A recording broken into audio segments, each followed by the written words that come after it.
You can hardly believe it. It's a beautiful, warm, and sunny afternoon, and it's not even March yet. The birds are singing, some perennials and bushes are budding, and you're eager to start planting. But it could be a trap. In the gardening world, we call this threat a false spring, and it's one of the most dangerous times for your garden. Today, I'm showing you why an early start to the season is actually a mixed bag, and three specific ways you can prepare to keep a sudden frost from killing your harvest before it even begins. But wait, doesn't an early spring and a longer growing season sound like good news for gardeners? It's true that the average growing season in the continental US now lasts about 2 weeks longer than it did a century ago. Spring weather may arrive earlier, but as the climate changes, it's also more likely to be interrupted by sudden, unexpected frosts. A University of Minnesota study discussed false springs, and the report called them an understudied impact of climate change. Here's the problem. Many current climate models still struggle to predict sharp freezes that arrive after days of unseasonably warm weather. I added a link to this study and other resources in the description in case you're interested. Gardeners and even commercial planters struggle because plants don't know what month it is. They respond to accumulated warmth, not calendars. When spring warmth comes earlier, plants start to wake up by recovering from winter dormancy or sprouting seeds. But in many places, the risk of hard frost hasn't disappeared during a surprisingly warm February or March. It's just been compressed into a narrower window. And when plants have just begun to sprout or bloom, they're particularly vulnerable to sudden freezes. Fall spring can threaten entire ecosystems too. According to the Audubon Society, unpredictable late winter to early spring weather has also threatened migrating birds and other pollinators, which depend upon spring foliage. Well, we can't change the weather, and in some cases, even predict it accurately. We only have the power to anticipate and cope with it, and today's gardeners can adapt much faster than some unlucky species. First, I think restraint must become a new gardening skill.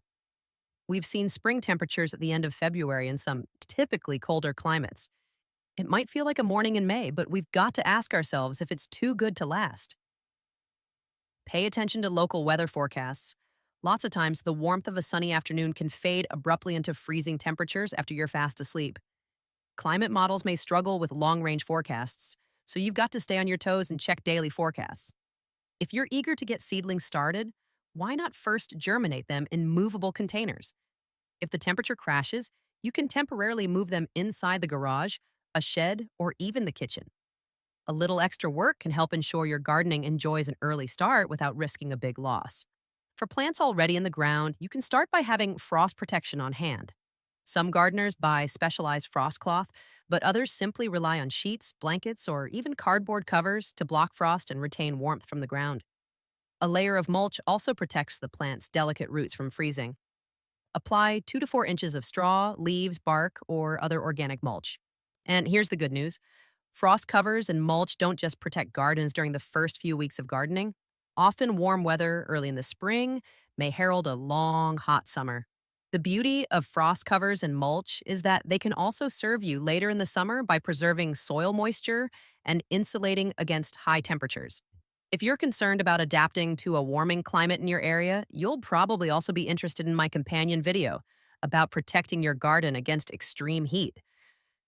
One of the strange things about a fall spring is how convincing it feels while it's happening. The light looks different. The air smells like soil instead of winter. You might see bees or birds acting as if the season has already turned.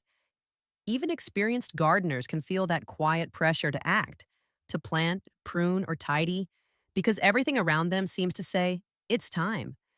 But fall springs aren't just about temperature, they're about timing.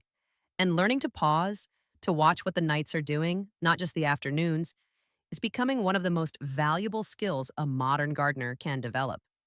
An early spring can give planters a head start, but nature can surprise the best of them. However, now that we understand what's happening, we can easily adapt with a few simple changes that also offer benefits during a hot and dry summer. The preparations you take now can serve you and your bountiful harvest well all year long. Nature is unpredictable, but we aren't helpless. We adapt. What's one change you've made to handle these false springs? Let me know in the comments. I learn as much from you as you do from me. Our community of sensible preppers benefits by sharing knowledge and experiences. You can stay connected by subscribing to this channel and liking the video. In turn, you'll also help by spreading this information to others with similar interests and concerns. And until we meet again, good luck with your gardening journey and take care.